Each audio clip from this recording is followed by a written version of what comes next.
Question number 15. A straight highway leads to the foot of a tower. A man standing at the top of tower observes a car at an angle of depression 30 degree, which is approaching the foot of tower with a uniform speed. 6 seconds later, the angle of depression of the car is found to be 60 degree. Find the time taken by the car to reach the foot of the tower from this point. तो 2 minute तक कर दूं मैं। अरे तो time खत्म हो जाएगा। क्या 9:10 तक पेपर आया है। अभी बंद कर दे, इसके बाद कर दे। किसका पेपर है? भाई का। हाँ? मम्मी ने कहा है सच्ची में, मम्मी ने कहा है। देखो मम्मी ने कहा है तू करते। अरे बाद में देखिए इसके बाद 10 मिनट तो रह गए। देखो स्टेटमेंट पढ़े। A straight highway leads to a foot of tower. एक हाईवे है, टावर के फुट तक जाता है। ऐसा कौन सा हाईवे है जो टावर के फुट तक जाता है? ठीक है जी, सुनिए। एक हाईवे है, ठीक है जी, वो जाके कहाँ पे खत्म होता है? एक टावर के फुट तक जाके खत्म हो जाता है। ठीक है? फिर विषम उधर जाके तो टावर के फुट तक खत्म हो जाता है। A man standing at the top of tower, तो आदमी खड़ा कर रखा है इन्होंने। यहाँ पे एक आदमी खड़ा है टॉप ऑफ टावर पे, ओके। वो हाईवे पे जो गाड़ियां जा रही हैं, तो ये हो सकता है कि हाईवे ऐसे बगल में से निकलता हो इसके टावर के, तो हाईवे पे जो गाड़ियां आ रही है उनको ऑब्जर्व कर रहा है। क्या कर रहा है? ऑब्जर्व कर रहा है। ठीक है। A man standing at the top of tower observes a car at an angle of depression 30 degree. एक कार को उसने ऑब्जर्व किया, मान लो एक कार यहाँ पे है, ठीक है जी। उसने इस कार को ऑब्जर्व किया और उसका एंगल ऑफ डिप्रेशन क्या बना, यानी उसकी आइज का लेवल, इसको हम यहीं पे मान लेते हैं, ठीक है, आइज का लेवल, ठीक है। उसके आइज लेवल से नीचे की तरफ, यानी जो एंगल ऑफ डिप्रेशन है ये वाला, कितना? 30 डिग्री। ठीक है। फिर क्या कहता है? Which is approaching the foot of tower with a uniform speed, यानी इसने इस गाड़ी को ऑब्जर्व किया 30 डिग्री के एंगल पे, डिप्रेशन पे, और ये गाड़ी क्या कर रही है? फुट ऑफ टावर की तरफ अप्रोच कर रही है विद ए यूनिफॉर्म स्पीड, मतलब एक स्पीड से। ठीक है। फिर क्या कहता है? 6 second later The angle of depression of the car is found to be 60 degree. अब ये टावर की तरफ जा रही है, तो जैसे जैसे इस तरफ जाएगी तो ये एंगल बढ़ेगा या घटेगा? बढ़ेगा। 6 सेकंड के बाद मान लो ये गाड़ी यहाँ पे आ गई, 60 हो जाएगा। ठीक है। तो यहाँ से जो इसका एंगल ऑफ डिप्रेशन है ऐसे होएगा। वो 30, पहले 30 डिग्री था, कितना हो गया? 60 डिग्री। समझ गए? और टाइम कितना लगा यहाँ पे इसको? 6 सेकंड का। ठीक है। अब क्वेश्चन क्या पूछा गया है? Find the time taken by the car to reach the foot of tower from this point. अब फ्रॉम दिस पॉइंट का मतलब क्या है? ये कह सकते हैं कि यहाँ से यहाँ तक आने में कार को कितना टाइम लगा, और फ्रॉम दिस पॉइंट में इन्होंने कंफ्यूज कर रखा है कि दिस पॉइंट कौन सा, इस पॉइंट से पूछ रखा है या इस पॉइंट से पूछ रखा है। अगर कंफ्यूजन है आप दोनों निकाल देना। ठीक है। यही पूछा ना कि find the time taken by the car to reach the foot of tower from this point. This point कौन सा? दिस पॉइंट तो ये भी है और ये भी है, हम दोनों निकाल देंगे। यहाँ से यहाँ तक कितना टाइम लगेगा और यहाँ से यहाँ तक कितना टाइम लगेगा। ओके। तो यहाँ पे A B C D, okay. समझ गए? और कुछ भी दे रखा है? सिर्फ टाइमिंग दे रखी 6 सेकंड की, यही दे रखी है ना। तो ये क्वेश्चन नंबर आपको कौन सा है? 15। लेट स्पीड ऑफ कार, वो मान लीजिए x मीटर सेकंड में ही मान लो, पर सेकंड। ठीक है, डिस्टेंस क्या होता है? स्पीड इनटू टाइम, समझ रहे हैं? सो फिगर के अकॉर्डिंग तुम्हें दिख ही रहा है, डीसी क्या आएगा? टाइम आपका 6 सेकंड का है, स्पीड कितनी है? x। ये कितना हो जाएगा डिस्टेंस यहाँ तक का? 6x। समझ गए? लेट BC को मान लीजिए y, ओके, यहां से यहां तक का फुट ऑफ टावर तक का, ओके। टावर की हाइट है, AB को आप h मान सकते हो, या मानो नहीं मानते तो मानने की जरूरत नहीं है इसको, ठीक है। यानी अगर h मान तो h मान लीजिए, वरना इसको मानने की कोई रिक्वायरमेंट नहीं थी हमें। हम एक्चुअल में करेंगे क्या? छोटी ट्रायंगल से h की वैल्यू निकालेंगे, बड़ी ट्रायंगल से h की वैल्यू निकालेंगे, दोनों को कंपेयर करेंगे, यहाँ से फिर x और y में रिलेशन आ जाएगा, ठीक है। तो पहले लिखिए। अच्छा एक चीज और, ये छोटा एंगल 30 का है, तो ये वाला एंगल भी 30 का, ये बड़ा एंगल 60 का है, तो ये एंगल 60 का, ओके। और देखिए इन ट्रायंगल पहले कौन सी ले? ABC आपने निकालना क्या है? AB, ठीक है। तो AB बाय गिवन क्या है? BC, perpendicular by base, tangent 60 में है, टेंजेंट 60 की वैल्यू क्या होती है? √3। AB बाय BC आपका y, टेंजेंट 60 √3, तो यहाँ से AB आ जाएगा y√3। Question number 1, okay. 60 है ना, ठीक है। अगेन अब बड़े बड़े ट्रायंगल लेंगे, इन ट्रायंगल ABD, ठीक है, AB by BD, perpendicular by base, tangent 30, tangent 30 value 1/√3, ठीक है। यहाँ से BD लिख लो, BD कितना आएगा? 6x प्लस y, पूरा आएगा ये 6x है, ये y है, तो BD क्या आएगा? 6x plus y। तो यहाँ से क्या लिखेंगे हम?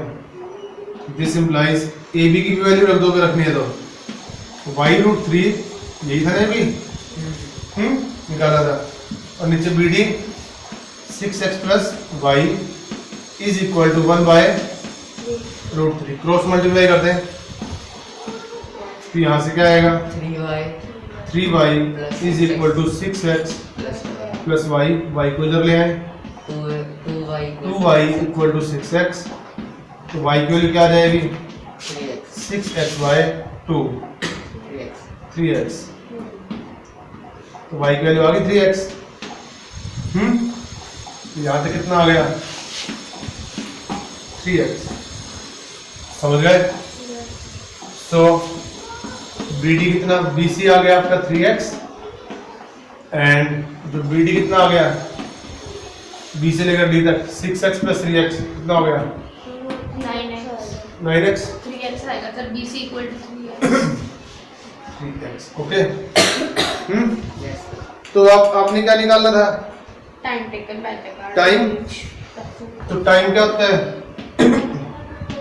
नाउ डिस्टेंस बाय स्पीड, ठीक है। So time taken by car from, direct लिख दो पहले तो D to B, D to, हम अलग अलग करके दोनों निकाल देते हैं। D से B में डिस्टेंस कितना? 9x, स्पीड कितनी? x, कितना आएगा? 9 सेकेंड, ठीक है। और अगर दूसरा पूछ रखा है इन्होंने, time taken by car from C to B, 3x by x, ये कितना आएगा? 3 सेकेंड। अब आंसर चेक कर लो कौन सा पूछ रखा है, ठीक है। हमने दोनों ही निकाल दिए। अगर हम कंफ्यूजन थी तो एक लाइन ज्यादा लिख दी। सर ये ले लो तो। समझ में आ गया? कर दो इसको। इंपॉर्टेंट क्वेश्चन है, बहुत बड़े पेपर में आता है ये। 3 सेकंड। तो इन्होंने C2B वाला पूछ रखा है, ठीक है। पिछले कुछ सालों में इनका आंसर 9 सेकंड होता था। जब हम 3 सेकंड निकालते थे तब ये 9 सेकंड निकालते थे। जब हम 9 सेकंड निकालने लगे तो ये 3 पे आ गए, ठीक है। इनको भी कंफ्यूजन हो जाती थी क्योंकि फ्रॉम दिस पॉइंट है, दिस पॉइंट कौन से वाला पॉइंट? मतलब वैसे तो अगर लैंग्वेज के अकॉर्डिंग तो बाद में C भी पहुंचेगी गाड़ी, लैंग्वेज के अकॉर्डिंग तो यही बनता है C से लेकर B तक, ठीक है। लेकिन पहले हम 3 निकालते थे यहाँ पे, तो जो पिछली पुरानी बुक्स हैं उनमें इनका आंसर भी 9 सेकंड लिख देते थे। मेरा सर पुरानी बुक तभी देखती हूँ। कितना है? 3 है। जैसे 9 निकालते थे, ठीक है। इसलिए हम दोनों निकाल देते हैं, ठीक है। समझ गए?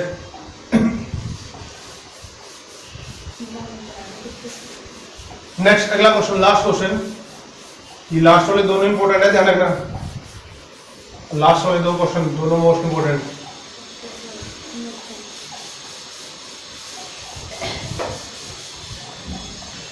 अगला क्वेश्चन देखिए, क्वेश्चन नंबर 16 क्या कहते हैं? The angles of elevation of the top of tower from 2 points at a distance of 4 meter from the base, so 4 meter and 9 meter from the base of the tower and in the same straight line with it are complementary. Prove that height of the tower is 6 meter. Prove that का मतलब ये है कि आपने tower की height निकालनी है, सीधी सी बात ये है, ओके। 6 हाँ वो 6 आनी चाहिए। क्वेश्चन समझ में आया क्या? एक टावर है, ठीक है जी। टावर के फुट से एक तो कितने मीटर की डिस्टेंस पे? 4 मीटर, ओके। एक पॉइंट है, फिर यहां से नहीं है, फिर टावर के फुट से दोबारा, यहां से दोबारा फिर कितने मीटर लिया इन्होंने? 9 मीटर। यहाँ पे एक दूसरा पॉइंट है, ठीक है जी। अब यहां से ये वाला एंगल बनाया और यहाँ से ये वाला एंगल बनाया, ये 2 एंगल बनाए, ठीक है जी। एक को अल्फा मान लो, एक को बीटा। ये दोनों एंगल्स क्या हैं? दोनों एंगल्स क्या दे रखे हैं?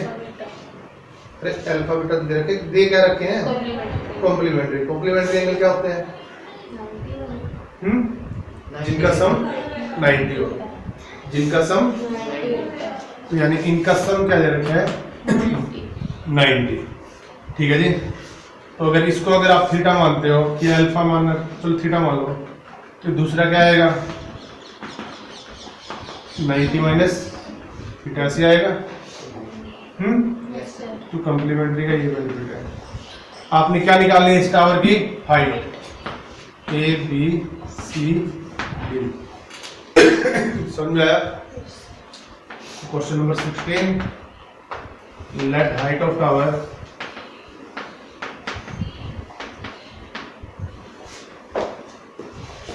Is equal to AB। H मान लीजिए इसको, अगर मानना है तो, ठीक है। दोनों एंगल कंप्लीमेंट्री है, angle C and angle D are complementary। So angle C plus angle D कितना आएगा? 90।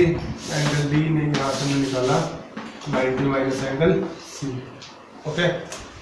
समझ गए? तो C वाले को हमने थीटा माना है, तो D वाला कितना आएगा? 90 माइनस थीटा। अब निकाल लीजिए, 2 ट्रायंगल्स है आपके पास, छोटे वाले की हेल्प से भी निकालेंगे, बड़े वाले की हेल्प से भी निकालेंगे, वहां से हम कंपेयर करेंगे। इन ट्रायंगल पहले वाली कौन सी? ABC। AB आपने निकालना है, BC गिवन है, परपेंडिकुलर बाय बेस। क्या होता है? टेंजेंट एंगल कितना है? थीटा। टेबल निकाली तुमने? अच्छा। तो टेंजेंट थीटा की वैल्यू, एंगल तो हमें पता ही नहीं है, तो इसको एज इट इज रखना पड़ेगा। तो यहाँ से क्या आएगा, this implies A B by 4 equal to tan theta. यहाँ से ए बी क्या आएगा, 4 4 क्या नीचे 4 डिवाइड into है tan theta होता है 4 मल्टीप्लाई और तो 4 tan थीटा लिखेंगे इसको। Yes sir equation number 1। Okay, again अब ट्रायंगल कौन सी लेंगे, ABD now in triangle ABD AB by BD equal to perpendicular by base tangent angle कितना 90 माइनस थीटा 90 माइनस थीटा। ठीक है जी, यहाँ से AB बाय BD आपका 9 है। टेंजेंट 90 माइनस थीटा किसके इक्वल होता है, 4 कोट थीटा। यहाँ से AB की वैल्यू क्या आएगी, 9 cos थीटा 9 कोट थीटा। ये इक्वेशन नंबर 2। कंपेयर करना है तो आप कंपेयर भी कर सकते हो, ठीक है, लेकिन अगर उससे भी आप कम कैलकुलेशन करना चाहते हो, कैलकुलेशन अगर, तो इक्वेशन नंबर 1 और 2 की डायरेक्ट मल्टीप्लाई कर दो।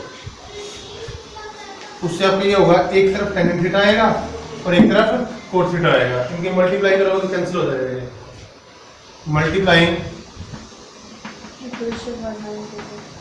Equation number 1 and equation number 2। तो यहाँ से क्या आएगा, मल्टीप्लाई कीजिए पहले तो लेफ्ट हैंड साइड AB और AB square is equal to 4 tan theta into 9 cot theta, ऐसे आएगा। 4 into 9 36 tan theta, cot theta की वैल्यू क्या होती है 1 बाय tan होता है ना। tan थीटा से tan थीटा कैंसिल, यहाँ से AB स्क्वायर आ जाएगा आपका 36, AB इक्वल टू तो AB आएगा, तो AB क्या आ जाएगा 6 मीटर 36 यानी 6 मीटर। और AB क्या है, height of tower. So height of tower is equal to 6 metre is equal to 6 metre. समझ में आ गया, इजी था। यस सर चलिए आज के लिए इतना ही।